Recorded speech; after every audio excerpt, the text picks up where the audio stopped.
Hello and welcome to another episode of A Wicked Parley. I'm your host, Justin. This is my fellow co-host, Rose. Good evening, everybody. So, Rose, what are we talking about tonight? Oh dear. This is going to be a doozy. So, we're going to talk about privilege, specifically 4 different types of privilege. Oh boy. Privilege. Yeah, so this one's going to be a doozy. Not everybody's going to like it. However, we are going to be very happy. Hi, host. We are going to be very happy if we can get some comments, get some questions, and even your opinions and see how they compare to ours, and it'll make for a great conversation. Yep.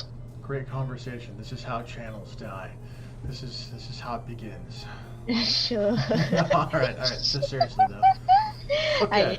So I think let's define privilege for everybody at home who doesn't know. So the technical definition of privilege is, by Merriam-Webster, a right or immunity granted as a peculiar benefit, advantage, or favor. So especially such a right or immunity attached specifically to a position or an office. I mean, there's a couple of other ones too, but the one we're going to be talking about is this first one right here. Yep. The favorite kind of privilege, the type of privilege that supposedly I have, that I never get to experience, like ever. Goodness gracious. So I know that we have some questions, and I know that we have some clips. Are we going to start with a clip, or are we going to start with a question? I think we're going to go ahead and start with a couple of the pictures. Okay. So we have a picture. This one's just going to be mainly a backdrop picture to have in the, back. Okay. So it's just your nice overall picture, you know. I'm going to go with this is not COVID friendly. I'm seeing No, handshakes going on. this is definitely pre-demonetization virus. I'm going to say this right now. Like, this whole picture is just very confusing to me. And the reason why it's confusing is because you got one person getting handshaked, right? And there's like a smile, and like it's like pretty genuine, all right? Then you got another person behind her with her arms crossed. This is interesting to me because typically people who have their arms crossed are usually closed and guarded. Oh, yeah. And so, like, typically speaking, that's kind of like not normal. And then you got the other lady over here who's like smiling, but like through gritted teeth. So it's like, I'm like, I don't know how to feel about this. I'm like a little confused. Yeah, it's more than likely. I've seen this group of people doing a bunch of photos, so this is more than likely a stock photo meant to represent something that we're trying to get across. Okay. Specifically with our first segment. Oh god, what's the first segment?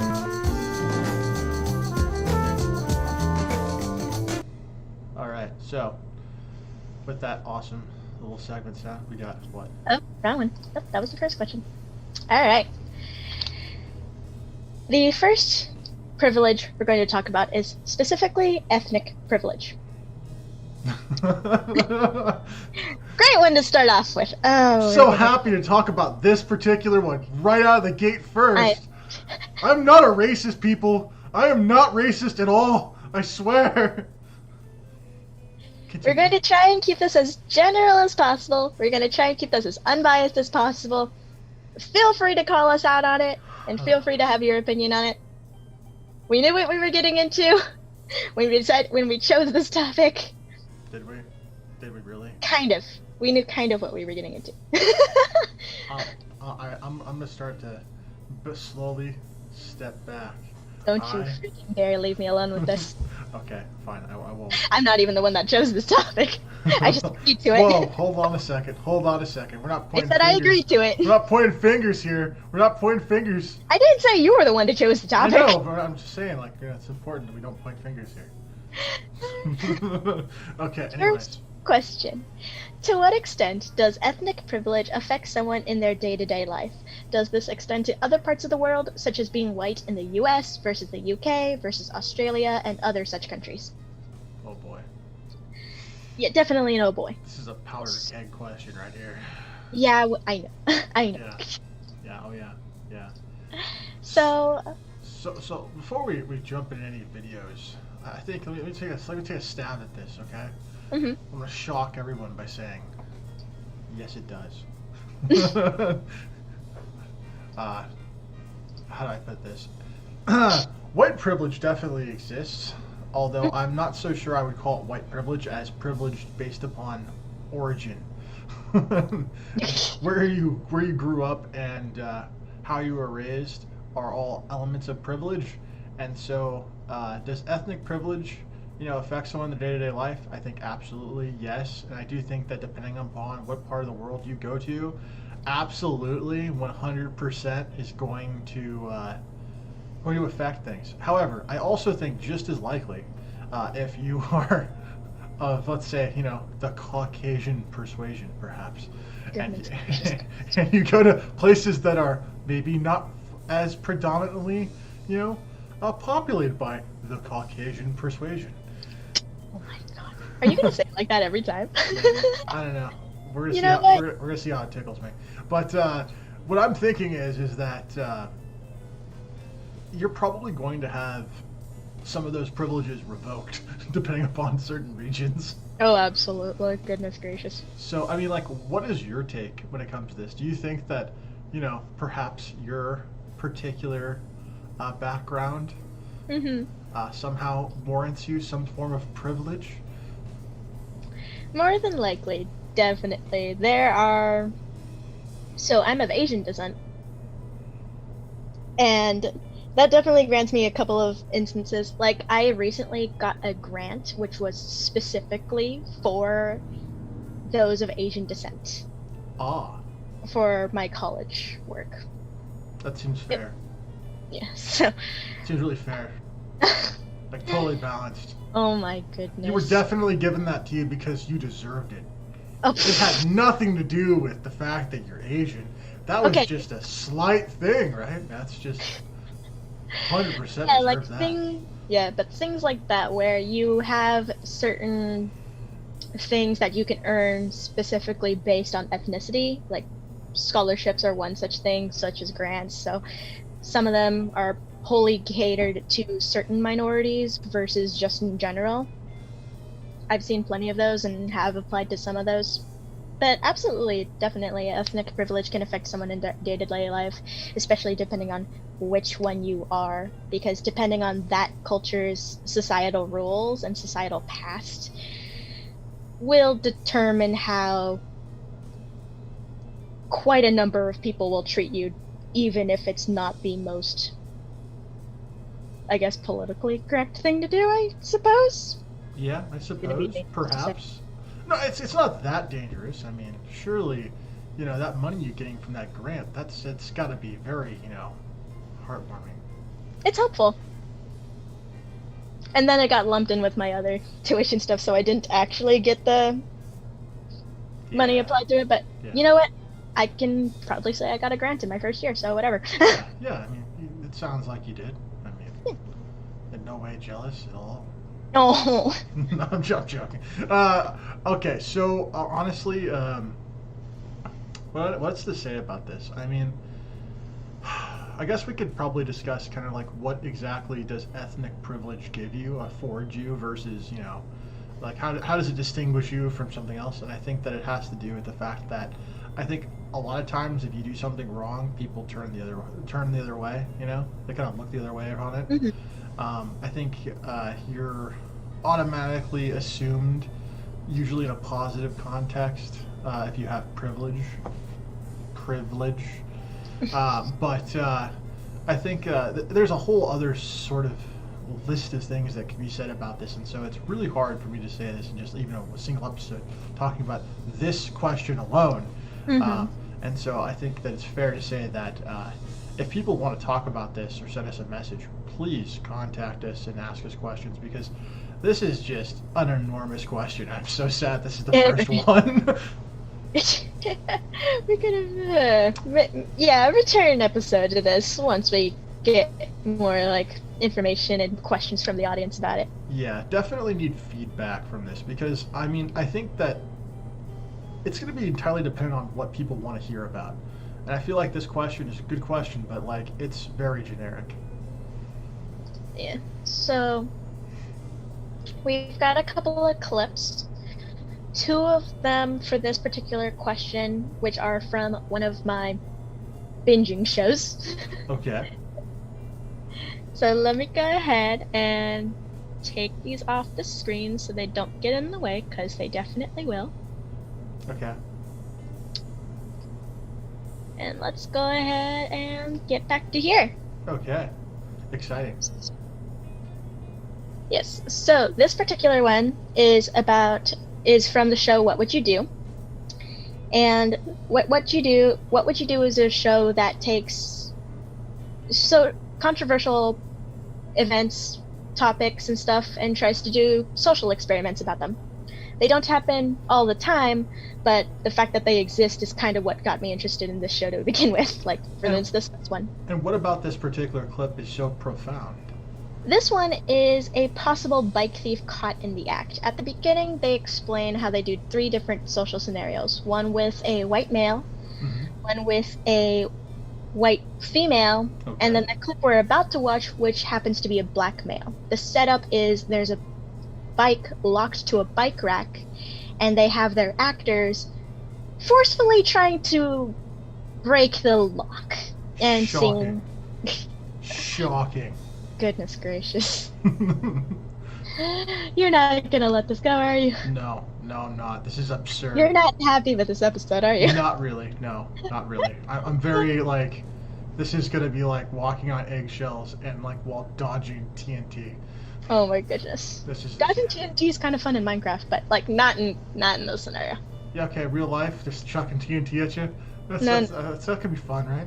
No thanks. Okay. So this is one clip in particular from the scenario where they had the black male actor trying to break the lock.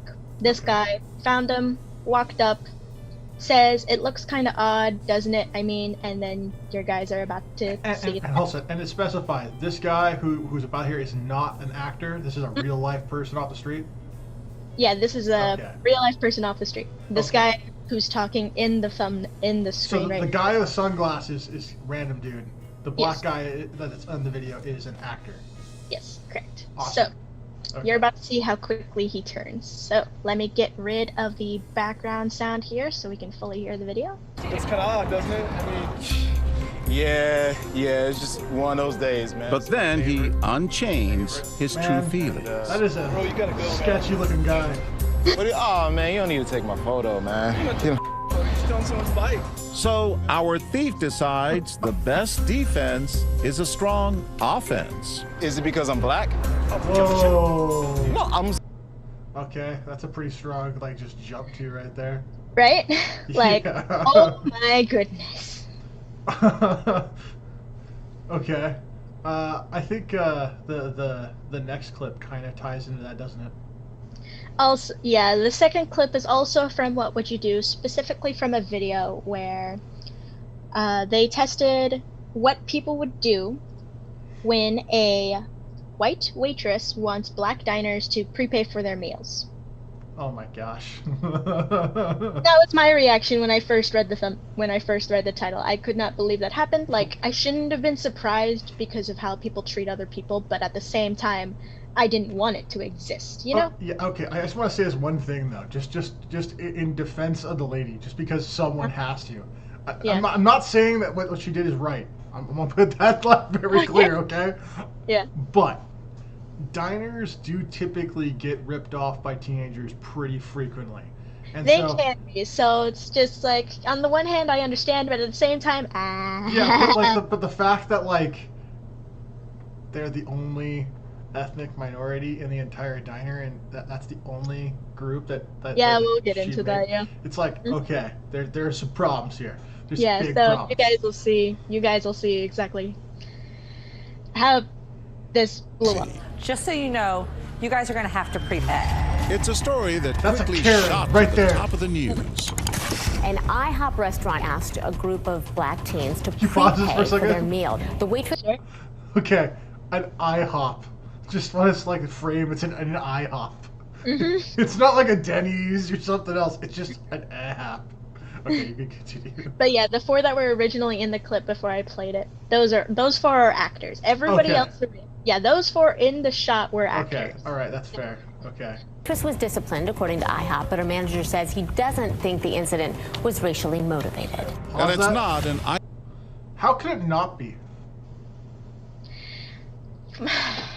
People will make what I know, like, people will try to say it, but I know a couple of businesses would also say that just so they don't get the backlash, even if people kind of, read under the lines and realize what the actual nature of it is. But the backlash is gonna come. Like, it doesn't matter. Backlash is going to come, I realize that, but some businesses will try and hold that off as long as possible.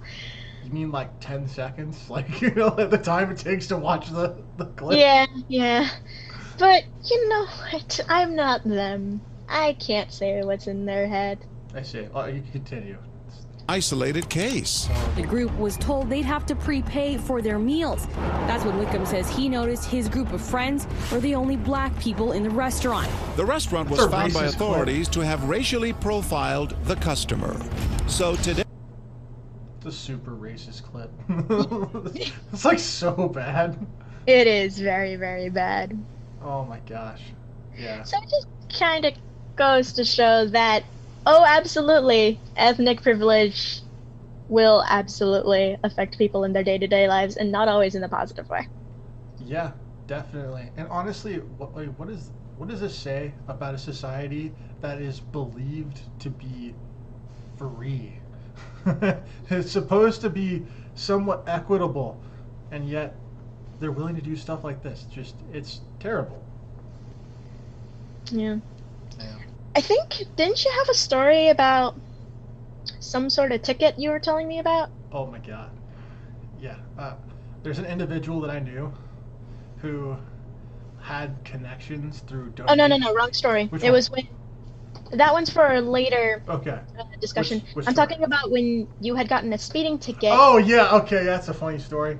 Yeah, so, when I was attending school, a further portion of the greater Sacramento area, I decided that it would be a great idea to try and get home as quickly as possible, like any person would.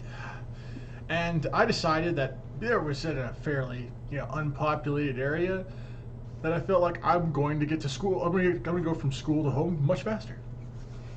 Unfortunately, I decided to do 69 miles per hour in a, not 69 mile an hour area on the streets. I believe the posted limit was around 45 to 50, and I went right past CHP at 69 miles an hour. Oh yeah. And oh my god, like it was like one of those moments where you get stopped. You're like, oh, I'm definitely caught. Like there's no way out of it. There's no way. No.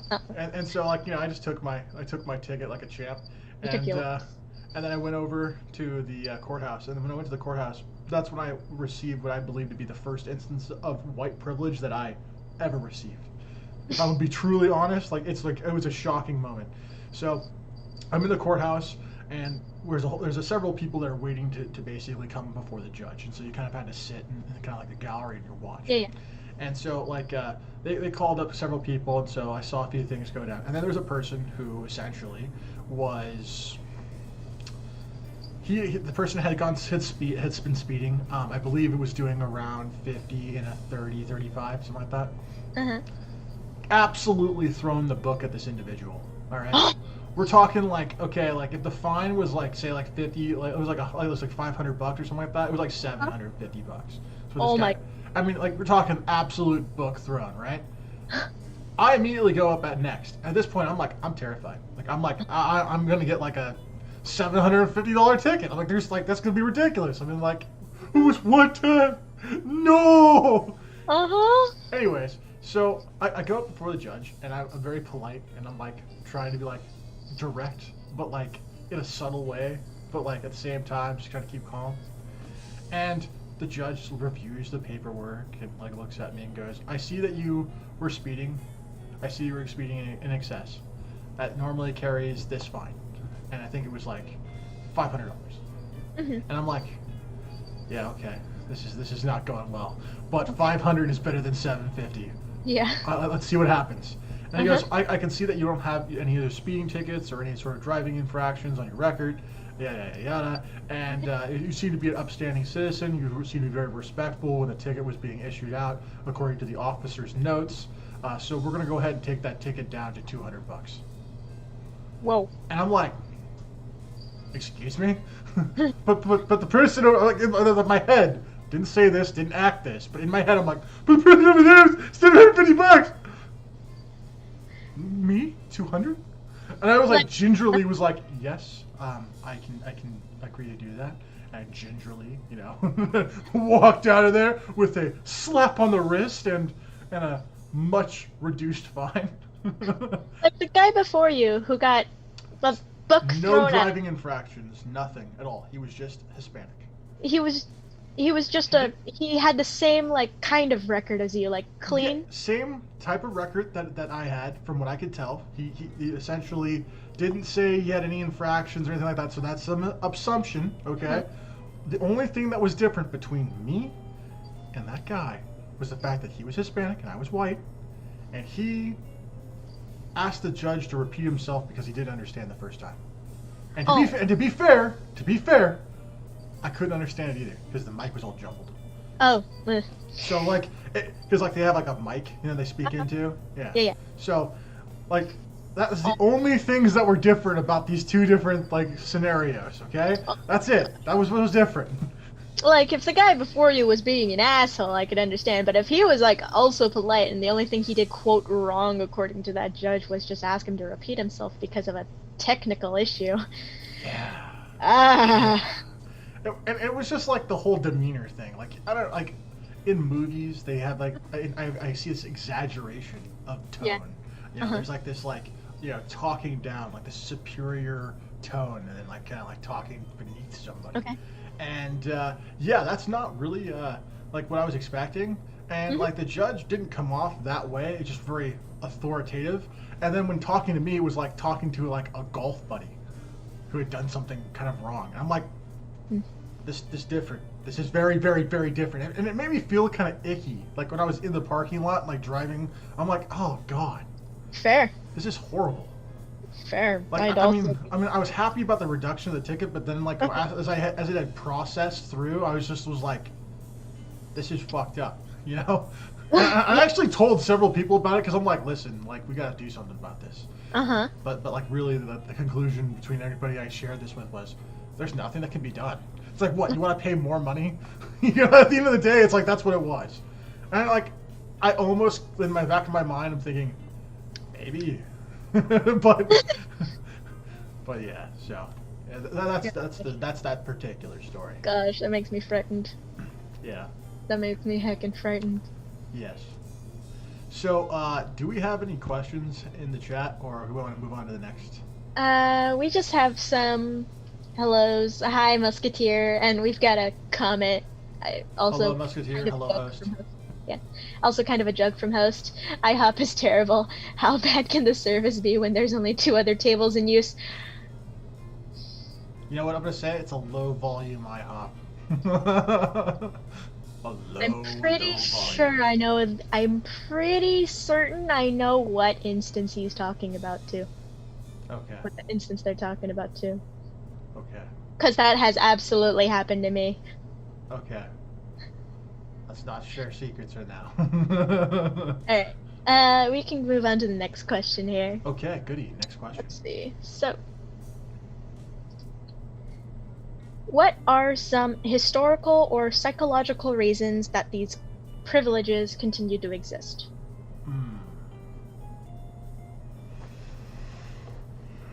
While you're thinking, sorry, this kind of reminds me that sometimes it's kind of perpetuated by sometimes even our history lessons. It's kind of in my opinion, you're kind of raised with those thoughts in mind, and if you're raised in that environment and you're not told that it's wrong, you might keep perpetuating it. I think that might be one reason. Perhaps. Because it's like, if people think that there's nothing wrong with what you're doing, obviously you don't know, and they don't tell you that it's wrong, you're not going to think it's wrong, and you're going to keep doing it until somebody tells you otherwise. And depending on how long that goes, it could take a while before it's caught and fixed in a way. At least that's one reason in my point of view. Like, from what I understand, because I know I was raised with certain values, and I thought they were perfectly fine until somebody called me out, and then I like think about why they would call me out. And then I realized, holy crap, I'm being a dick. So I decided to change it because, yeah, I definitely would not be did not want to be in that sort of position either. I wouldn't want to be treated that way or thought about that way. So I changed my own thought because somebody had finally decided to point me out on my nonsense. Interesting. We're going to circle back to that later. Okay. That's interesting. It happened a long time ago.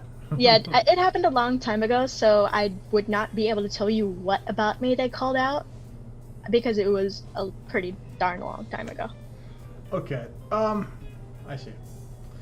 I think I have an answer for this. Okay. So, there are psychologists that essentially believe that culture dictates, to some extent, your behavior. Fair. Or at least there's a strong cultural influence when it comes to your behaviors. And the thing about privilege is this. Privilege, as a core concept, probably comes from hierarchical thinking. So you think of like aristocrats, like in Europe, particularly maybe during like the turn of the late 1700s to 1600s, during perhaps one of the Enlightenment periods. And you have this particular ideology of, you know, there's a certain class of individuals, and then there's like a series of the classes, and they basically cascade down. And I think privileges are inherently tied to prejudices, and those prejudices are existing because of those hierarchical structures, people wanting to cling to those particular things. And that's kind of where that type of thinking creeps in at. And so it's kind of like, okay, I may not be at this particular class, but I'm not as low as you. And so you get this type of thinking where it intersects when it comes to the principles that are trying to be kept, and things that are trying to the beliefs that are trying to be maintained. And then so you essentially turn these negative traits into the ideas of privilege, and then from there you have some sort of idea of, or at least a semblance of superiority. And I think that's kind of like both the psychological and the historical kind of like intersections of where privilege kind of comes into its existence, why it's perpetuated, and why it exists.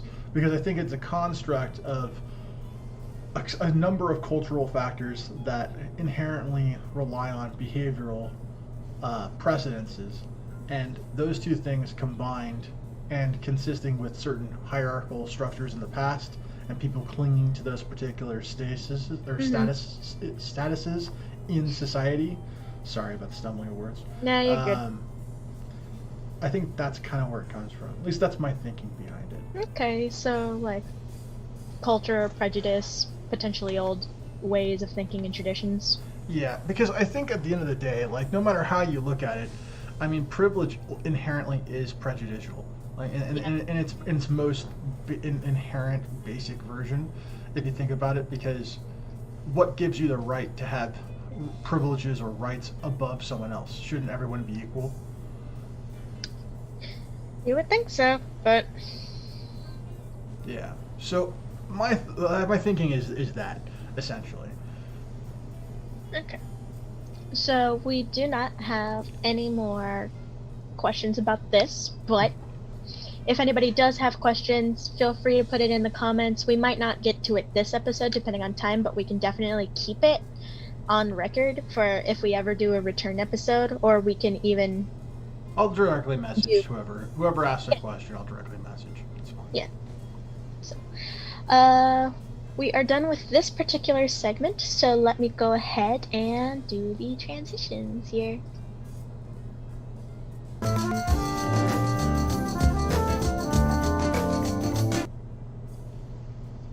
And we are talking about Money. da-da-dun, wealth privilege. Wealth privilege. Oh, there's a lot to unpack here. A lot Quite to a bit. unpack. Quite a bit. Yeah. Let's take a look at the first and most inherent things that are involved in it. Sure. If you have, let's say, $1 million in the bank account, right? You inherently are going to have access to what, like, let's say, a better education, better health care, better quality of living, which likely will cause you to experience less stress. You're likely to, if you get a medical condition, being able to treat it, potentially even resolve it entirely. There's, I don't know how many other potential things that technically wealth will accrue to you that is an inherent advantage over any person who doesn't have as much wealth. Not to mention the whole status symbol that typically happens in society. You know, the fancy car, the large house, the premium products, and and those things inherently create inequality. So I mean, hey, that's some of my 2 cents. What do you think? Wealth privilege is just kind of an annoyance to me. It's essentially society can and will look at you, and based on how kind of wealthy you look, will kind of change their attitudes. Yeah. I was watching a video earlier because I was also binging What Would You Do after we were done discussing the episode earlier this morning. Yes. Because I love the show anyway. Okay. And one of their videos is essentially a woman, 3 actors. Mm-hmm. One of them is a bartender, one of them is a homeless man, Okay. and another is just a passerby.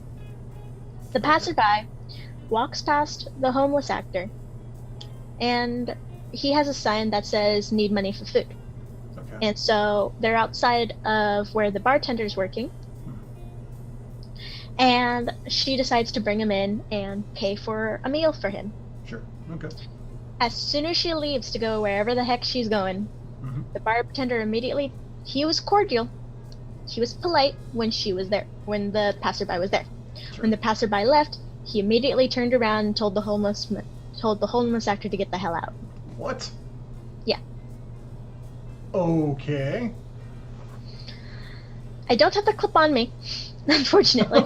I didn't save the thing, which was my bad. That's a shame. It would have been a good clip. Yeah, Sounds so I could probably find it, but I don't know if we have the time for that.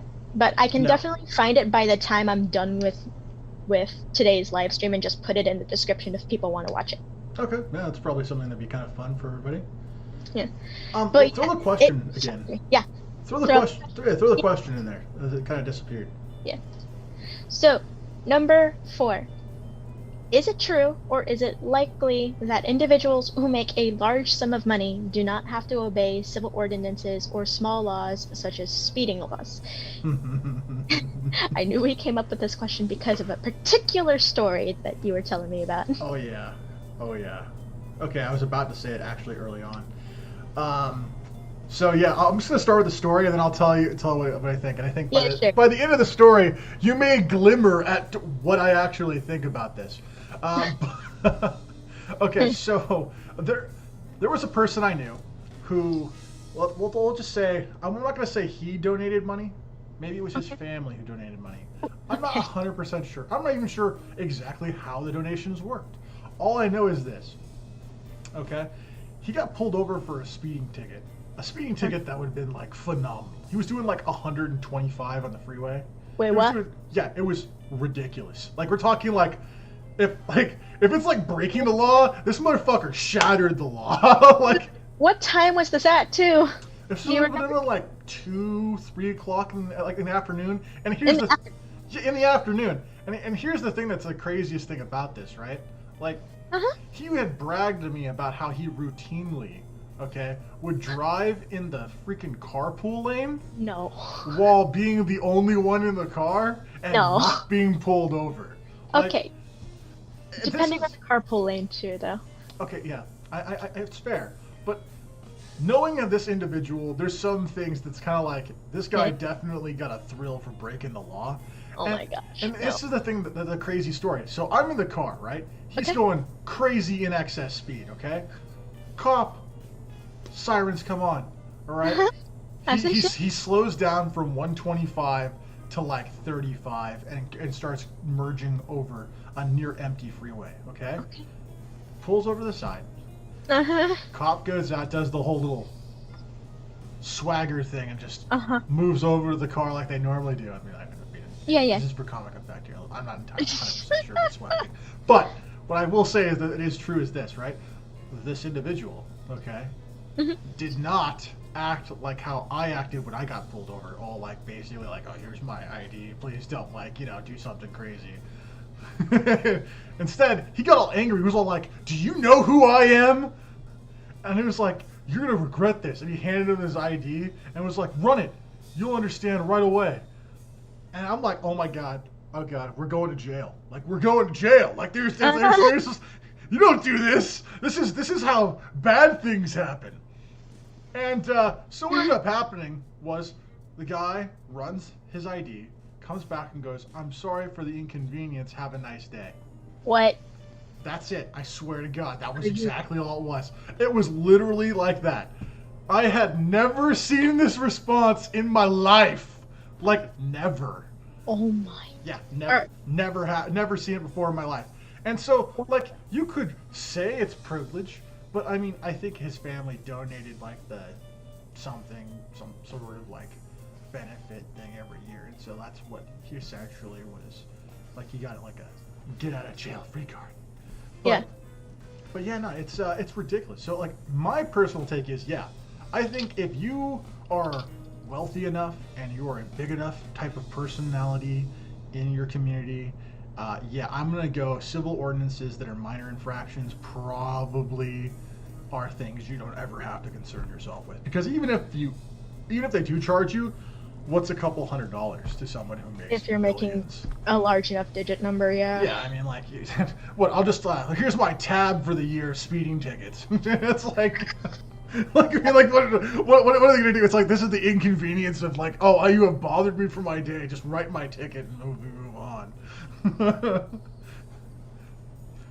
Oh, that makes me upset. This is the reason why I'm like in favor of like increasing the speed limit, just because like this shit kind of exists anyways. So like, why does only a small group of people like get to take advantage of this when it should really be representative of everybody?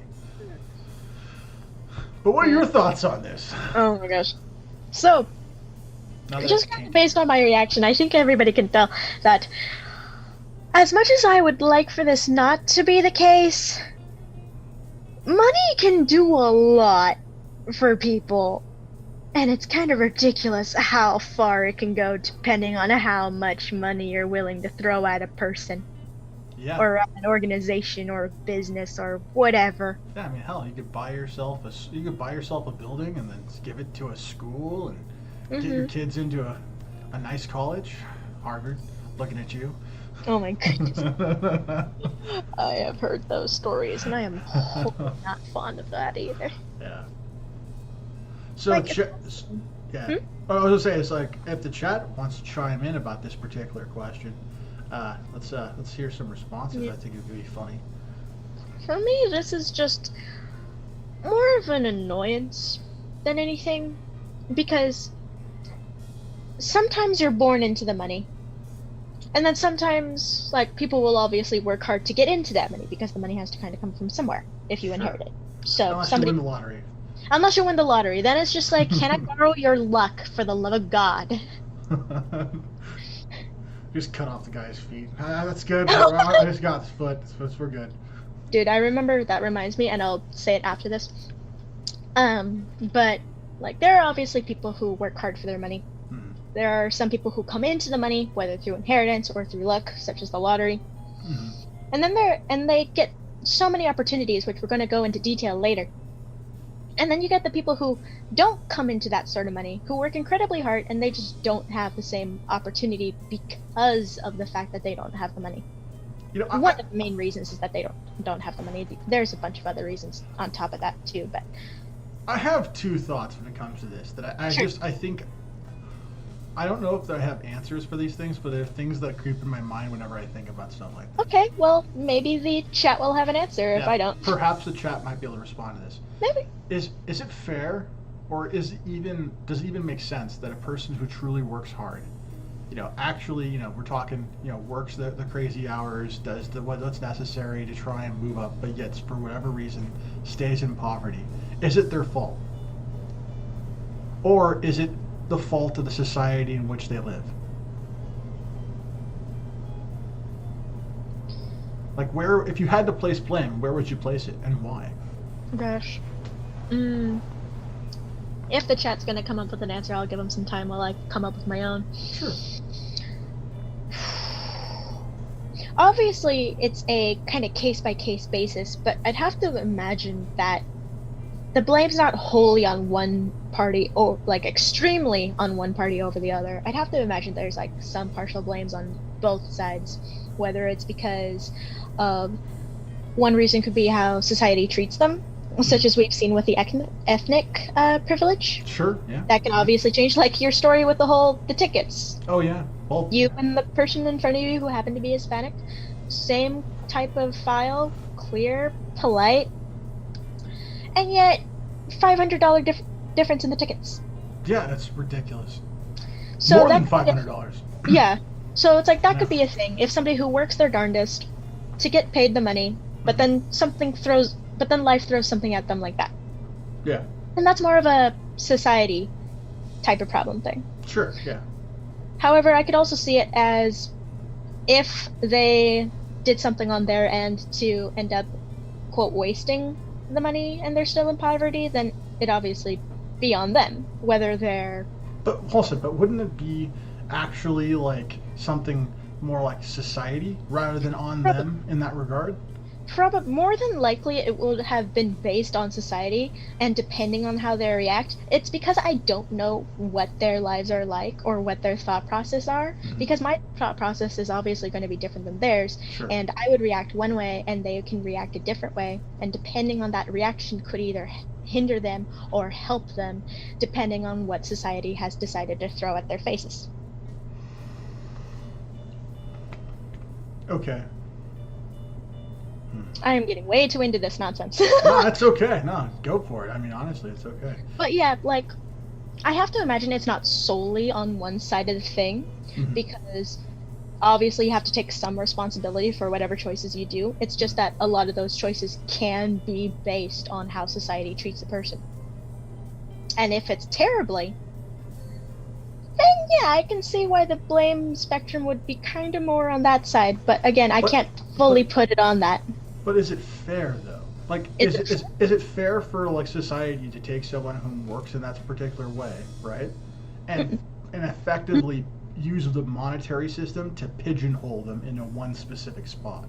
I definitely don't think I don't think it is, because it's like if you work hard and you're trying your darndest. If I was in that position and I was working my little ass off, and I was essentially getting shafted like that, I know I'd like to be rewarded for the hard work I do. I wouldn't like for my hard work to go to waste or for it to be for nothing. So I mean, do you ever think that, like, if you're like in that position where you're working hard, right, and you feel like you're not actually making any headway, that it kind of makes you want to give up? some people can and will take that as the excuse to give up. Yeah, sometimes. And so would that giving up be a consequence of society or a consequence of that person's actions? I think, again, case by case. Come on, one letter off of the alphabet here. Okay. You can do it. It depends on the life they've lived up to that point. What for me. What do you mean by it depends on the life they've lived up to that point? Because sometimes people will easily give up, depending on the life they've lived. Like, if they've already had a downtrodden life, and they've worked all the way through up to that point, and society is still kicking them when they're down, type of scenario, then maybe it's just they finally hit their breaking point after such a long time. Or it could be another situation where somebody's had a average life and as soon as hardship hits them, they just give up immediately. So for me, it's kind of a, how much have you, it's kind of a, you can give up when you kind of give up, but it kind of says a lot about a person depending on how long they go through the trouble until they give up. Some people, I'm not going to say it's bad if you give up early, because sometimes it's just not worth it to keep going through and keep suffering through the thing when you can get out early. Sure. So it also depends on what they're quitting from. Well, I mean, it kind of ties into that book that I was talking about last episode, Grit, by Angela Duckworth or something like that. I can look it up real quick. Yeah, I mean, like if a Grit, The Power of Passion and Perseverance by Angela Duckworth. Yeah, so I sort of remember that, right? But yeah, in that book, I mean, they're talking about how a person's inner fortitude and strength is what allows them to persevere through adversity. So to me, I think one of the major hallmarks of success in any individual is going to be the ability to hold on when things get tough and being able to kind of make it through that other side. So that's the reason why I struggle with that particular concept of, is it society's fault, because of privilege, that certain groups are able to do well and overcome like great obstacles while other people basically are downtrodden and have to submit to the wills of others. At what point does personal accountability take over, when it comes to something like this? Because like I definitely think that like that's the thing that the people who are receiving that privilege, what they're going to use very likely as their defense. They're like, hey, look, I got here because of this, this, and this, and the things you say that you're experiencing, they're not true. They're just manifestations of whatever excuses you're making, because they can't realize that that's the type of problem that they have. I mean, I think that's what makes some of those movies where people change bodies, where you have the white rich guy go into like the, let's say, African American,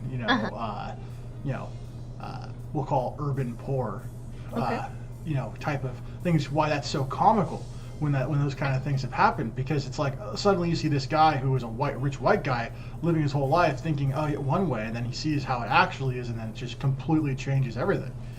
And so, like, to me, it's like things like that happen, in media all the time. But I mean, how often does it happen in real life, where you actually could see an individual who's of this particular status come all the way down? And it's always the people who even talk about this particular thing in the first place are always the people who basically built themselves up, and by the very nature of them building themselves up, they've disenfranchised themselves from the group in which they're trying to bring up. So I guess it's seeing that dynamic play out and then trying to figure out, okay, which of which is the correct thing, or at what point does one take over in comparison to the other? That's why I think about it. I absolutely agree that when somebody's able to push through adversity and break through that challenges and truly succeed, they're definitely going somewhere in life. They're definitely succeeding, and they're going to keep going, and they're going to use that adrenaline, and they're going to use the adversity, the adrenaline of going past it, breaking through whatever's been blocking them, and they're going to continue on that path. But for me, because I personally, I am kind of biased, because I don't want to blame people, because I know there are good people just as I know there are bad people, and I'm kind of an optimistic in that I'm hoping I'm meeting mostly good people throughout my life. So I kind of don't want to think that, like, they're the ones who are, quote, weak for using privilege as an excuse, but at the same time, I do want I just want people to succeed, to keep it short and simple. Yeah. I mean, I personally would worry with that particular mindset, like if it was me, right? I do not automatically assume every person is good. I actually start on the other side of the spectrum first. I assume everyone is just awful, and then it's not until they prove to me that they're not awful do I put them in the other box. Okay, because I've seen firsthand what happens when you assume they're good and you run into a manipulator.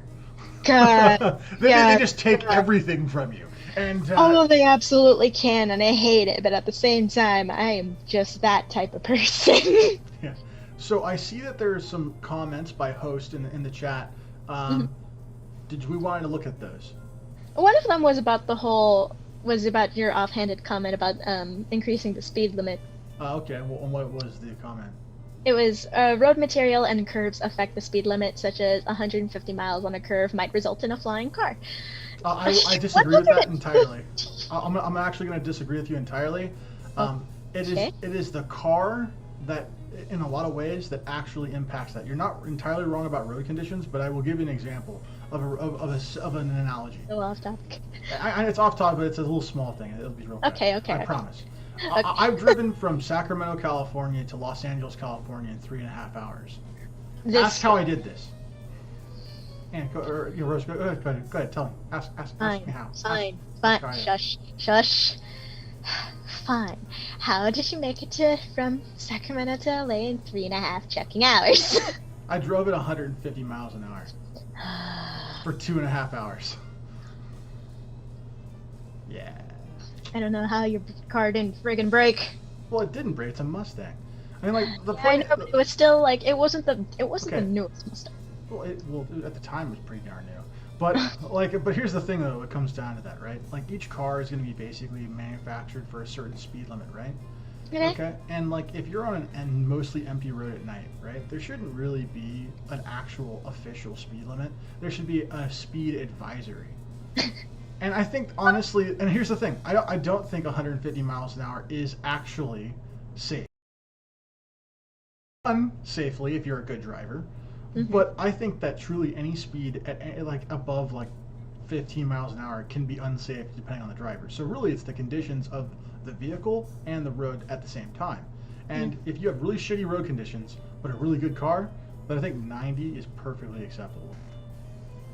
Yeah, host is just pointing out that I guess one of the main roadways from LA. Oh yeah, it's 100% straight. I took 5, just so you know. 3 a.m. You want to go fast? Do it. There's a few trucks, and that's about it. I'm not. However, I would like to put it this way: I am in no way condoning the inevitable speed ticket you may get upon incurring such phenomenal speeds. However, if you decide to do that particular thing and you do not get a ticket, I would like to say, don't you? And furthermore, send me an email. Let me know you did that. Because I would like to catalog all the people who have actually made this particular trip. Oh my. So, if you are such a lucky individual, join in the Speed Force. I'm just joking. Do you have your water? I mean, there's a water off camera. Would you like me to drink some water right now? Is that what's going on? Yeah, it's been 52 minutes. Go ahead and take a water break. I know you couldn't have done it the last time. Look at this. It's not brought to you by Crystal Geyser anymore. You're doing this again just to mess with me. But we do have a comment about this question from host. Okay. Omitting how people behave, being in a higher class offers more opportunities, which we will get into very now soon. and a little bit later. So let's move on to the next. Yeah, why don't we watch a quick clip from somebody real quick while Ooh, how interesting. A new clip. Yay. Yeah. Right. So let me go ahead and set it up to make sure I've got the right. Yes, I do. Oh, hell yes. I love this. Oh, I already see what we're doing. So. Look at that sexy man. Look at that man. Look at that. Look at the tie, the nose, the glasses. Come on now. So he kind of sums it up pretty funnily in a joking manner, and I like it. If you recognize this guy, it's John Oliver from Last Week Tonight. This video in particular is about the wealth gap, and he sums it up pretty darn well. I actually encourage you to watch this episode, and I encourage you to watch it pirated on HBO, but via YouTube. Oh my gosh. Alright, let's just quickly watch what he says about how to describe it. Is income inequality. A good way to figure out which side of it you're on is whether you're currently paying for HBO or stealing it. Yeah. He's not wrong! He's absolutely not wrong. Man, that's a lot of euros. That is so many euros. Yeah, it's a lot of euros. I decided to change the pictures this time because I could actually find two. So we're going to appeal to an international audience. I like it. No. It kind of goes into the host, your question about how being in a higher class offers more opportunities. This can kind of also work here. Now, question number 5 was, how does wealth privilege affect how you are seen by society, not just in accordance to laws? Like I mentioned with the YouTube video from What Would You Do about the bartender who essentially told the homeless man, despite having money, just told him to get the hell out. Mm-hmm. I found the video, for one, and it's essentially from What Would You Do, specifically in Portland, the title being Bartender Won't Serve Homeless Man Who Has Money. And I'll get the link and post it in the YouTube description once the live stream is done for anybody who wants to watch. And thank you for doing that, Rose. Yeah. So, for this, how does wealth privilege affect how you are seen by society? Because of the amount of wealth you have, if you make it work for you aesthetically wise, people are going to treat you different. Sure. I don't like it, but it's going to happen. If not to you, to somebody in your town, sometimes even in your street. It's just going to happen, and I don't like it. Yeah, I honestly hate the notion of keeping up with the Joneses, which essentially boils down to, oh, my neighbor got a new car, so now I must get a new car. Oh, my neighbor painted his house, now I gotta paint my house. You know, that kind of idea. Yeah. You're always trying to keep up with whatever the nicest, coolest thing in your immediate area is. Like, to me, like, at the end of the day, wealth privilege and how essentially wealth allows you to appear better than other people is just disgusting. I think the fact of the matter is that you can walk into a store and pay $1,000 for a pair of fucking jeans is ridiculous. Those people who like walk into the clothing stores and drop tens of thousands of dollars and walk out with like 4 or 5 outfits. It's like, okay, was Ross too good for you? Is that what you're saying to everyone else, that essentially like if you don't shop here, and here, you're not human? I think that's the thing that I get from when people throw out like really fancy clothes and stuff like that. Like, I'll be straight up honest. Most of the clothes that I have are extremely cheap. I have one article of clothing that's actually expensive. It's a leather jacket, and it was a gift. And it's a gift that I treasure very much so. But, like, truthfully speaking, all my clothes are really cheap. And I'm a giant. So, like, like my clothes should be kind of expensive, but they're truly, like, if we're looking at it actuality, they're not. I like $20 shirts, you know what I'm saying? Like, nothing crazy, okay? Mm-hmm. But I don't really care about how I'm seen. What I really notice is that typically, like, when it comes to particularly like privilege, if you look like you're wealthy, like for instance, like when I wear a suit outside and I have like a nice watch on and I got maybe like some dress slacks, I had people open a door for me and I'm like, hello sir, welcome, you know, kind of like thing. And I'm like, and if I came in with like some sweatpants, I'd be getting dodgy looks. And so, like, to me, I just think it's just not fair. And I think that, like, the way in which everyone's treated to some extent, like, I think it's a safety concern as much as it is a privilege. And so I think this is another one of these things where they're kind of intersecting. It's like, okay, one side is safety, okay? Like, all right, this person, they're trying to case people, and like they're gonna look at how this person looks, and then like maybe this guy's okay. This guy looks like he's dressed okay, so clearly he must be, you know, high society type. But I mean, I think that particular type of thinking also gets people in trouble. Because I mean, that's how you get like a criminal who like basically is like, I'm here to steal all your shit. I'm gonna dress nice. You're not gonna stop me. You're gonna assume I'm gonna be a patron. I come in, I buy something small. I've now learned the entire casing. I come back the next day and steal you blind and rob you entirely blind. It's like, this is stupid. And the fact of the matter is that those types of ideology, those types of thinking don't even work. Because it's dependent entirely on your culture. Western culture puts everyone in this like box and says you need to attempt to achieve this particular thing, and the closer you get to that particular achievement, the better everyone around you is supposed to treat you and you're supposed to look. And I think that particular idea is a privilege that is not inherently assigned to any one particular class of people outside of the wealthy group. And it's those particular things that I think are the biggest strains on society. Yeah. What are your thoughts on this? For me, my only personal experience with the whole because of how wealth can make you look. Because if you buy the high brand, you're obviously going to look a bit better. And there's obviously those joking stories that if you find people with fancy cars, the ones who throw a riot if you even make a dent on the thing, you know they're not that wealthy, but the ones who don't freaking care are actually wealthy because they can just replace the thing. But that's another thing. Well, I wouldn't say that's exactly true, because I mean, no, but it's like it's my one of those car, for instance. situations. Fucking bastards. Yeah. My car. Laura is my baby. Yeah, I know, but it's just like one of those joking moons, like for the high-end cars, like high-end cars. There are people that will absolutely throw a tantrum, and sometimes you kind of know, sometimes you don't. But from my experience, I have worked with some of the managers I worked under.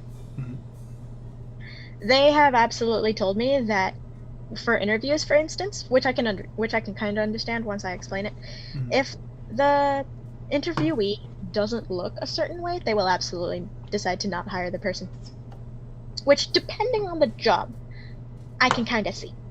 Depending on the job. If you're a janitor, okay, I'm just gonna throw this out here. If you're a janitor, if you're trying to get a job as a janitor and you come in a 3-piece suit, that is some serious sus. Exactly. There's some serious. I'm gonna be like, what are you trying to do here? What are you really trying to do? Yeah, exactly. So it's like, depending on the job, I can kind of see like why that's necessary. But for the manager that I'm particularly talking about, we weren't exactly a high-end position. We were hiring student workers for a kitchen. Oh, well, see, here's the thing too. You're a student, so like, if you don't look like a student when you go in, right? No, like, she was out like if you don't look like even close to business wear, she wouldn't hire. Wow. Or they wouldn't hire. And I'm like, we're not even that high end. What? You're not hiring a manager. You're hiring a student employee. Student employee comes in with a t-shirt and jeans. I'm fine. Nope. Not for them. Oh, host. What's host gotta say? They said, I'm naturally sus. Combine that with wearing only black, and I struggle with window shopping without looking like I'm shoplifting. Oh. It's okay. Yeah, I know how you feel to some extent. I mean, just imagine this, okay? I'm a giant, okay? I'm like 6'7". I have gone shopping with Rose a couple times, and I can tell you this right now. There are people who look at me and go, what the fuck? Like, this person's gonna try and like steal some stuff. It's not even kidding. Like, there's some things. It's like, no. Is there a new question? Yeah. Hi, Kyle. Good to see ya. Hi, Kyle. Kyle. Freaking Candy Mountain Unicorn. What? Sorry, the way you said it. Kyle. That's a name and a half. Okay, yeah. Kyle. Being in a not low socioeconomic class, I can walk into a place knowing that if I charge $10 to my debit card without the constant anxiety of, is there $10 in my debit card? Oh gosh, that feeling. Yeah. Okay, I'm gonna have to ask you to reread that one. Actually, can you throw that question up on the screen? Give me a moment. Yeah, there we go. We're gonna make this nice so our future viewers can know what the fuck is going on. Okay.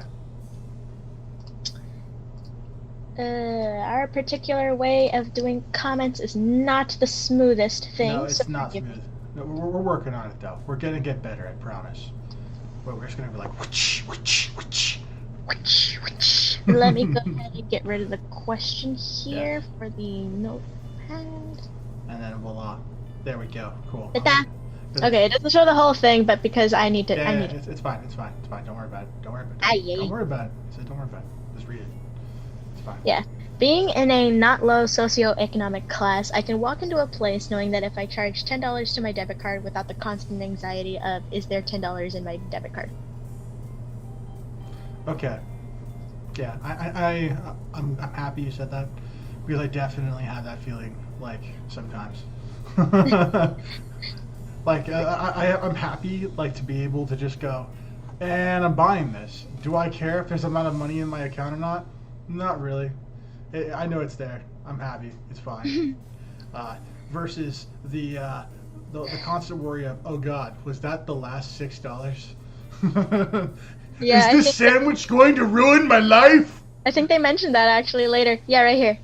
My not being nervous because of this likely means people treat me differently. I can definitely see that. Seriously, I don't think people treat you differently because it's $10. It's an inconsequential amount.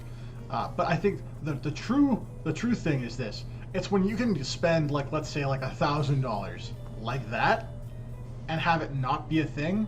That's when I think that people will take notice and be like, that guy just spent like $1,000. He bought everyone in this restaurant a sandwich. Damn. He doesn't even look like he's sweating. Okay. I like this guy. I like that.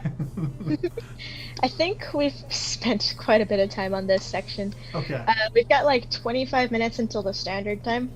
Okay. And we've got 2 sections to go through. All right. Okay. We're gonna. It's called lightning round time. Let's do it. Lightning round. Let's go. You know what, before we do lightning round, though, I want to hear the celestial theme.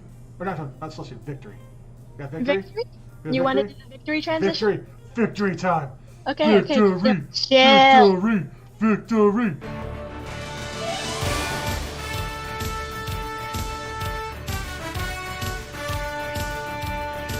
All right. Okay. Okay. I'm glad we did that. That made me laugh now. Alright, I did do that a little too small here. That's like off screen and it's that's a tall dude. It's like a Dr. Manhattan wearing like a suit, measuring people. It's like on one scale there's a sky, and on here there's her. Oh yeah, this first one immediately tells you what the heck this one's about. Oh yeah. The third section for today is, oh gosh, I'm gonna be in trouble for this. Gender privilege. Oh god. I'm fucking so tired of talking about gender right now. Like, understand, I'm not a bigot. I swear I'm not. I'm really not. But god damn it, why? Why are these pitfalls here? Why? They're channel killing pitfalls. Okay, chill. Okay, I'm going to talk about this legitimately. Okay. Because I will not lie to you guys. I will not say something that I don't truly feel and believe, even if it costs me everything. Because I have that much level of integrity, and I want to be that honest with you always. What the heck did you just do? Because I just heard your audio kind of go quiet when you leaned back. I have no idea. I don't know. Now it's louder, We're so good? it's fine. We're good? But like, yeah. You know what it was? The audio was scared for me. Oh my. Alright. It was scared for me. Okay, so what in particular did you want to go on about? So go ahead and read the question. Is it fair for men that commit the same crime as women to be more severely punished? No, goddammit! No! I knew I was expecting that, but still. If you do a crime of the same severity, you deserve the same punishment. I do not care if you are a man, woman, gummy bear. Doesn't matter. Same punishment. Can you give me an example of this type of thing? Okay, alright. Okay, so, while I do not have an article for you guys, I'm not that classy yet. What I will say is this. There is a popular YouTuber by the name of Better Bachelor that I have watched on occasion. Some people like his content, some people do not. I find his content intriguing. I'm not sure I like it, but I find it interesting. And on a particular episode, he decided to go over the fact that there are women who commit, let's say, murder, and men who commit murder. Now, if you commit murder as a man, you could expect 20 years to life, or even death in some cases. Yet women receive a much lower sentence. So you'd think that, okay, if you commit a crime, right, you wouldn't be like, yeah, that's a slap on the wrist, or like that's like 10 years, you know, compared to 20, life or death. And often, not always, because it does happen on rare occasions, but women do, you know, get sentenced the death sentence, and then instead of them committing getting death sentence, lethal injection or something like that, right? It gets converted to life. Okay, if you do something bad, that in society, if a man is punished for this, then a woman should be punished too. That is what I think. That is from what I've heard. This is what I believe. If I'm to be canceled, let me at least be canceled on a cross of honesty. You're asking for it. I know. What is your thoughts? I definitely don't think it's fair that... Wait, hold on. Are you saying that you're going to be on the cross too? I'm of the mindset that if you do the crime, you pay the time. No matter who you are. The only kind of concessions I would make is if it was like potentially a teenager. Okay, so you're not adding extra things. Okay, you're adding Yeah, an emotional level, okay, to something. I don't think that's fair, because then you're trying to say that like two teenagers, a teenager who is a man and a teenager who is a woman, No, should be not treated that fairly fair. still, or not fairly. Stop putting words in my mouth. I'm talking not like- putting words in your mouth. You did. No, I didn't. No, I didn't. You were trying to explain what I was trying to say. I wasn't trying to explain it. I was not trying to mansplain. What are you trying to say to me? What are you trying to say? I have done nothing. I'm innocent. Anyway, I'm talking about like if you're comparing a teenager versus an adult type of situation. Okay. But if it's like, if you're comparing two of the same age group, but it's just a man versus a woman, absolutely, just do the same punishment. So here's a question that I have to ask. Okay. So let's say a person has a knife like this, Okay. and they decide to, yes, and by the way, this knife does say Justin on it. Anyways, so let's say a person takes a knife like this and defends their loved one. Okay. And it's a man. Okay. Okay. And that man, who's bigger and stronger, and we'll say is more potentially capable of fighting, uses said knife and stabs somebody, and in the defense of his family, decides, that's necessary. That's a necessary level of force, and commits a horrendous crime that ends the life of an individual. Okay.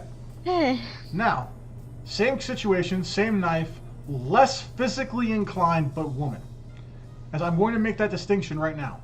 Okay. Biologically, a woman is not going to be inherently as strong as a person of the similar background, similar everything, as a man. Biologically. I'm not saying they're not equal in some ways, but when it comes to physicalness, I think it's inherently true. I mean, come on. Okay. Yeah. So do you think that a person who had the ability, okay, to use their physical force instead of the knife, okay, in defending themselves or protecting someone, deserves a harsher sentence because they had other tools to their disposal, in comparison to the woman who will say it was weaker and not as strong and therefore not as capable? So you're saying that they both still used the knife Yes. to essentially... Yes. The exact same crime was committed, technically speaking. They both used a knife to defend themselves, and in the pursuit of protecting themselves, they ended the person's life. For one, that's unfortunate. I know this is a hypothetical, so Yeah, I know. don't feel bad for the hypothetical. Yeah, I Let know. go of the emotions. This is logic. I'm gonna smack you next time. Oh no! Understand, I'm doing this for you out there. I'm going to be physically attacked next time I see Rose. I do this for you. Any hazelnut. For you, Kyle. Kyle and host. Goodness gracious. I'm sorry. Any hazel. Yeah, I'd say treat them kind of the same, yeah. Treat them the same. Yeah. Okay, alright. Well, I'll put this to you, chat. What do you think? Do you think it's fair? Or do you think that there's some sort of reason that women should get off on punishments?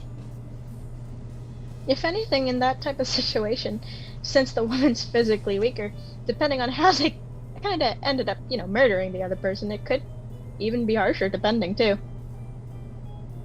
Because it's like, if they're physically weaker, essentially if they're physically weaker, you kind of need more force to murder a fool. So depending on, where you stab, where you slice, where you cut, yeah, that sort of thing. So it could even be harsher for the woman. This is not good. This is not good. Okay. We're not going down this pigeonhole. You were the one that threw up the Hey. Medical. We're gonna be fine. It's gonna be fine. So, if there's nothing more to say about this, let's move on to the next one. Sure. Okay. Let's see.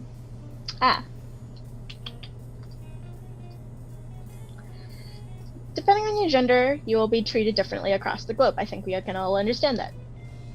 What are some differences across different cultures, or why might these differences exist historically or culturally wise? Okay. All right. I'm gonna say this now. All right. Like 100%. There's no denying this. Okay. Women have always been the thing that society and like cultures like cherish. All right. And it's because essentially that's where all the people come from. Okay. Like you can't. There's nothing more important than guaranteeing that your tribe, your culture, your group will continue on. And so I think that that's particularly why women are treated differently in, like, when it comes to different parts of the world in comparison to men, because it's often been seen by many cultures you have to protect women because they're one of the most important commodities in the world. I mean, like, and I think that in certain cultures, like we could talk about like places in the Middle East that have women have to cover up, you know, and then I think there's also the extremely bizarre cultural trend in America where women are like in like Miami are walking around half naked in bikinis. I mean, like that's you have similar, you know, technical spots along the globe, but in two different locations in technicality. It's like very different wear. But I don't know. What are your thoughts? I think a lot of it is based on just cultural differences and whatnot. How they think about their women, what the old traditional quote gender roles were in those certain cultures that have been continued without changing. Whether because sometimes it works, sometimes it doesn't. It just depends on the culture. I will admit I know very little about other cultures because I just haven't done enough research. Yeah, well, I will say this. You're going to find a common theme when you do that of women being very much sheltered, very much protected, very much idolized. This notion of putting women on pedestals, there's a reason why there is we'll call it a trope in dating circles, where, you know, women are put on this particular like position and idolized in some way, and it happens a lot across multiple different backgrounds. So it's not an uncommon occurrence. But I will say that historically, it's definitely to guarantee that you know, your tribe continues or your group does. So let's move on to the next question. Do we want to go ahead with the clip we had for this one? Oh, because this is the hell last yeah. one for this section. Yeah. Let's throw this clip on here. I think this is very important to describe why women are treated so differently. So this is from the same clip. This is a different clip from one of the videos from earlier. Specifically, the bike thief caught in the act from What Would You Do? This is the situation where it was a white female. At least I think they're white. I'm pretty sure they're white. Yes. Yeah. So a white female was the one who was trying to break the lock. So we're gonna go ahead and watch this. Before we play it, what does the chat think is going to happen? I mean, is the strong, independent female going to be able to do all she can and be equal to men in every way? Let's find out. What? I can tell what's gonna happen just because of the tone of your voice. What? I'm being honest. You are absolutely being sarcastic. I have no idea what you mean. Oh. Alright, let's go ahead and play this. Let me get rid of Cappuccino for now. Okay.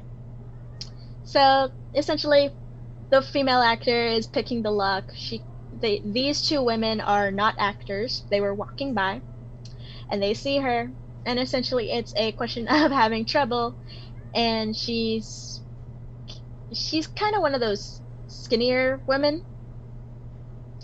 And so the two in the screen right now are saying, yeah, they're not going to be much better at picking the lock. You mean strong, capable, independent woman? So we're about to watch what happens here.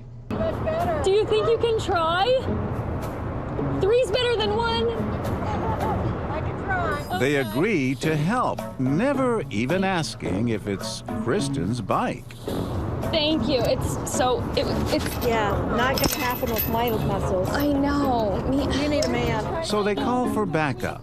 Excuse me, would you mind helping us? No, it's my bike. I don't have my key. He seems suspicious. What's that?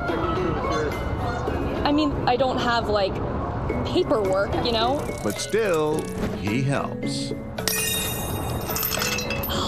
It's on your head if this is a stolen bike. Oh, thank you so much. Ay, caramba. Yeah. How do you feel, about seeing that?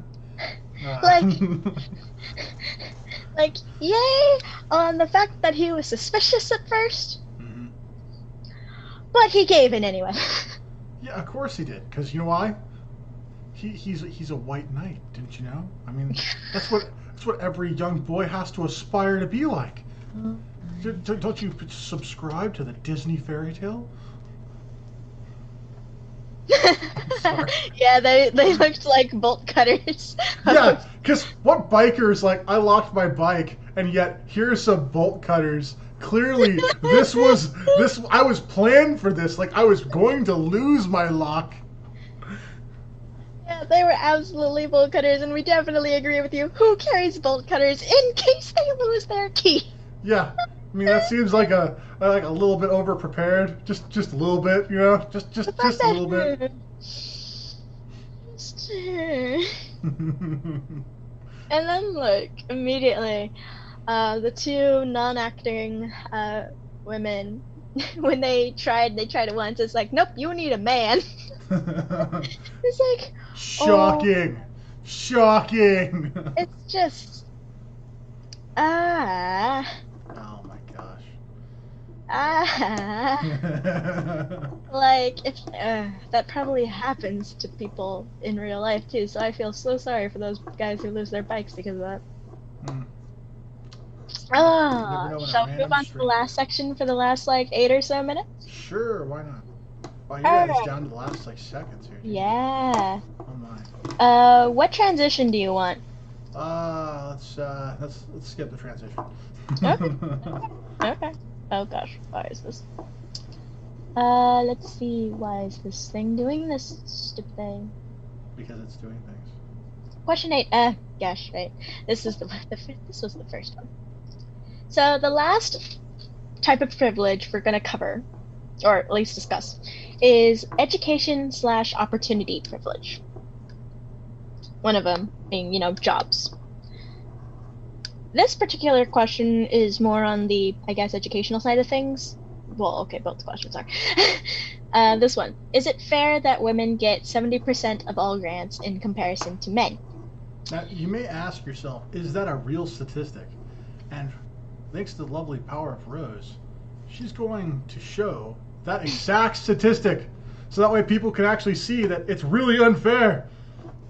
Yeah, so let me move this because the way we originally have the window will not let me do the control find very easily. Yes. So let me go ahead and move that so you guys can see it. So this is a list of all the scholarships that are available? Yeah. So it's not all of them because sometimes you can't keep track of a lot of them. But this is like a select number that they specifically put up, but it's still staggering. Let's be fair. The vast majority. Yeah, it's still staggering when I looked it up. So before you do, yeah. Okay, I think it's important to know this. Before we show this, I want you to think, what do you think the actual rate is in comparison? Do you think that's 50-50? Do you think it's like 65-45? Do you think it's like 85-15? Like, who do you think it is, and who gets more? Alright, so obviously you can tell there's a bunch of names here along with their dollar amounts. Some of them actually having dollar amounts and some of them including varies.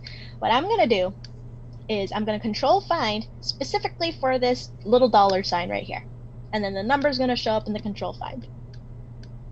So if I go ahead and do that, this is for female scholarships. If I go ahead and do that, you can tell there's about 207 just on this page alone. And how many pages are there roughly? Huh? And how many pages roughly are there? Oh gosh, too much.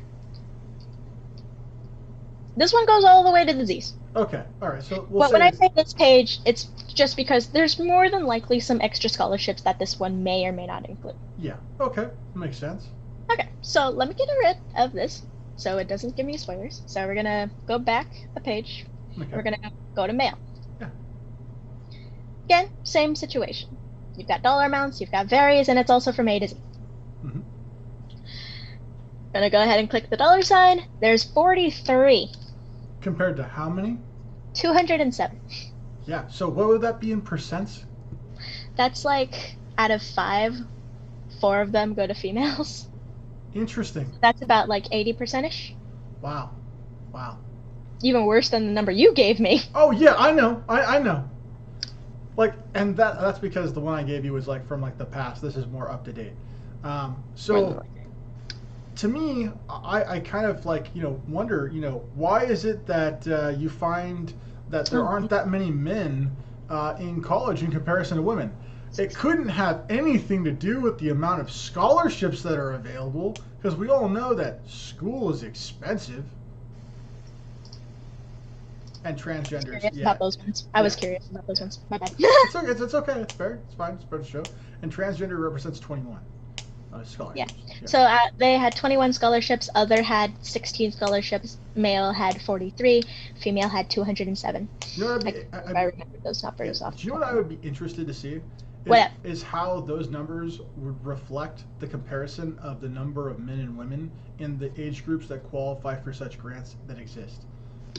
Because I would be willing to bet there's probably a shocking number of men that can't go to school because they can't afford it, because the grants are rapidly unbalanced. Yeah, these were scholarships that were scholarships, pretty much. Well, I mean, it's a form of a grant. It's a form of grant, yeah. Yeah. So, I mean, like, to me, yeah, I think that there is a legitimate claim to be made that it shows that it's incredibly unfair to the representation of both individuals, both genders. Yeah. So, for me, especially with nowadays, I don't find it to be fair. Not in current society standards that, like, again, 70% of all grants just go to women. Mm-hmm. Like, even though I'm a woman, I appreciate it. I want to give equal opportunities for my fellow colleagues, my fellow peers, to be able to do what they want to do. And if that happens to include education, give them a freaking chance to do it. Yeah, I mean, you gotta be stubborn or very, very well-to-do or a minority in order to get any sort of serious grant to actually get you through school. I feel really bad for anyone who's like in the middle class, who's a guy who fits in this particular thing, because you are probably screwed. Like, if I'm gonna be like very honest about it, you are not looking good. Yeah. The current education systems kind of makes it hard for people. Yeah. Especially with these types of statistics, it makes it hard for people to actually go through education and essentially use that education to make a difference, and I absolutely kind of despise it. Yeah, I mean, there's that one picture that I had you grab that shows that, like, just like how crazy it gets, even if you're in class. Like, well, earlier this semester, I'm taking courses online, of course, and I get a message from one of the professors that I was taking, and I see that it says information regarding potential, interest in grad school, and I was like, oh yeah, I want to know more about this. But then, as I looked carefully through it, I began to realize what it specifically was asking for. And I'll let you guys read the top headline for a virtual workshop, and you'll understand immediately why this was a bit problematic. Like, I know that grants and scholarships are essentially designated to certain groups, certain minorities, certain genders, whatever, but I've never had a professor or somebody in charge legitimately just put it like that. Yeah, I mean, like, it reads almost like, you know how, like, you used to see, like, those, like, help wanted signs, but, like, if you're colored, you need not apply, from, like, the 50s. It almost reads like that. And it's kind of ridiculous. I mean, like, I understand what they're trying to go for. They're trying to get the attention of certain minority groups that are maybe, you know, there's not as much interest from those particular communities in a certain section of psychology in this particular case. And they're trying to drum up interest. But at the same time, it's like, this is entirely the wrong way to go about that. Like, for me, I could understand it if this type of sentence was, like, somewhere in the later description and whatnot. But starting off with that right off the bat, yeah, it gets the point across, but dang, it sounds terrible when you read it out loud. Yeah, also, I just like to mention one thing, just because I kind of hate this. I hate how there's the pronouns that are, like, we blanked out. Yeah, we blanked out the name, but, like, I hate the pronouns, like, that are associated with it. And also, because we blanked out the name, I'll leave it up to you. Is this a man or a woman? Oh my goodness gracious.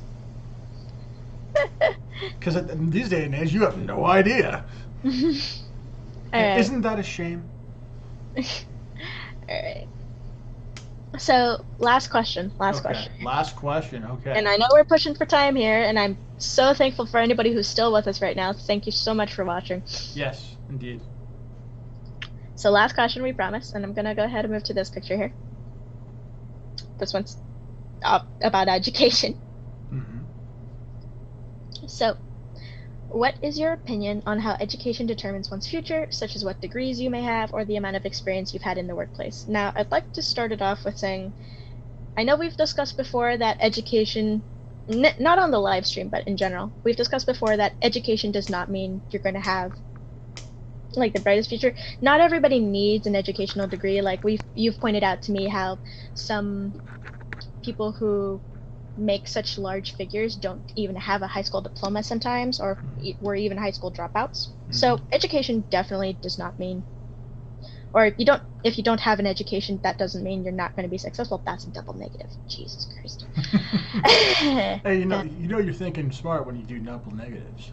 That's where things go good. Oh yeah, just because you don't have an education, you can absolutely have a great future, depending on how you go about it. Okay. So education's kind of just, for me, it's kind of a safety net. I don't know how other people feel about it. Yeah. I'll tell you this much. I think education matters very little, and it depends entirely upon your location as to how necessary education actually is. Because the thing is this. Western society as a whole, the educational system that we have currently established in America, for instance, the K through 12 system, all right, originally is founded off of some basic principles about organized labor. And it really stems back for how do you train, you know, normally perhaps less cooperative people to be good industrial factory workers. That's where education sits in the West. And we don't make factory workers. We don't make factories really all that much anymore. And so we have all these people who are factory worker mindset, but because they were in this system, but we don't have actual jobs for these people anymore. So to me, I question the validity of the current precedents by which education in the West is handled. I also think that because education and we'll say opportunities are intertwined, depending upon where you lived and the education you get is going to be dramatically different. This picture, for instance, it's got people who probably are from Africa, and they're writing English. Now, I have no idea where this particular photo was taken. Ghana. Ghana? Okay. All right. And so, what part of Africa is that exactly? Let me look it up real quickly because I got the picture from. I have a globe right here. Yeah. All set. Go globe. Hello globe. Located in Africa. In Africa here. Let's see here. Goodness. Ghana is located in West Africa and is. I'm not going to pronounce those because I don't want to get it wrong. It's between. Huh? It's near the Gold Coast. Yeah. So between the Ivory Coast and Togo, let's see. Yeah, Gulf of Guinea. Yeah. That's okay. Yeah. Okay. So what I want to say is this much: how much is English really going to help them in that part of the world? I really honestly question it. I'm not saying that it's necessarily wrong. I would say that I think there's a lot of important things to learn, and at that particular age, I don't think that you're going to have a fundamental understanding of the intricacies of Western civilization and Western culture at that age. I think understanding mathematics is probably far more helpful to your overall future at that particular age, or a diverse set of languages, not exclusively English. And I think that, and here's the other thing too, right? These skills that you might learn in school, right? How much of them are going to transfer over to some other application that they're going to experience in their life? I think that the biggest thing is you've got to set people up for success early. And you got to give them the right tools to be able to succeed. Now, I think that these tools are successful in the West, perhaps to some extent, but how successful are they in that location? I have no idea to know that particular answer. But something strikes me just looking at the way their schoolhouse is made out of, loose, rocks and cement and some beams of wood.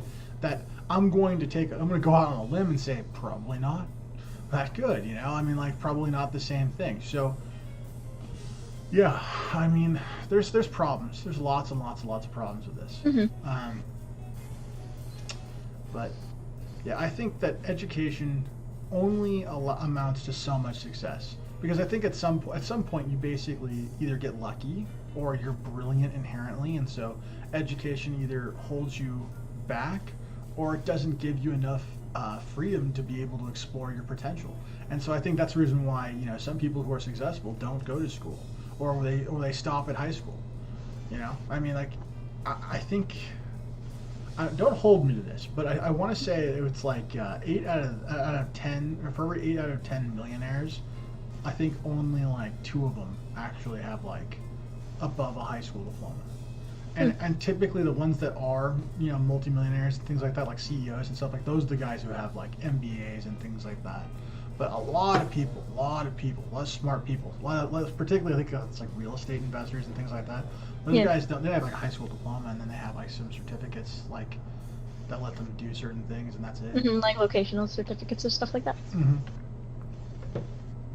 So like I'm not sold on the idea that education 100% determines one's future, because I think all it does is give you a framework. And in your case, like you said, it's a safety net for you, right?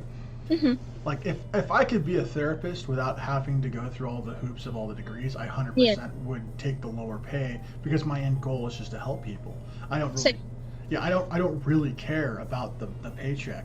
If the paycheck pays for the bills for me to be able to survive and continue helping people, that's to the extent that I care about pay. And so like when it comes to like all the degrees and things like that, like I question why it's actually necessary. And I also don't think that I actually learn too many things in my classes that's actually helpful to learning people.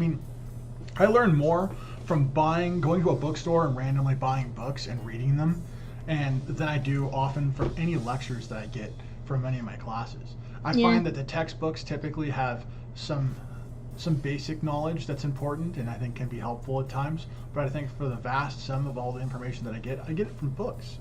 And I think that if you're well read, you're probably going to be more educated than the next 10 people who solely got their education from, let's say, a college experience. Definitely. For certain job situations, the experience talks way more than just having the degree. Yeah. And I want to point one thing out too, because I think I talk kind of negatively about this particular image. But I want to point out something. I think it's really good to actually have exposure, though. Well, I think to that particular extent might not necessarily be the greatest thing in the world, based on the image. I do definitely agree, though, that the exposure to both the language and some of the concepts that have the culture intertwined when it comes to Western ideologies, I think is important. Because I think, if you can look at Western culture from the outside and kind of like observe it and then go in it, experience it, and then come back out and have that frame of reference, it'll give you a better complete idea about the world.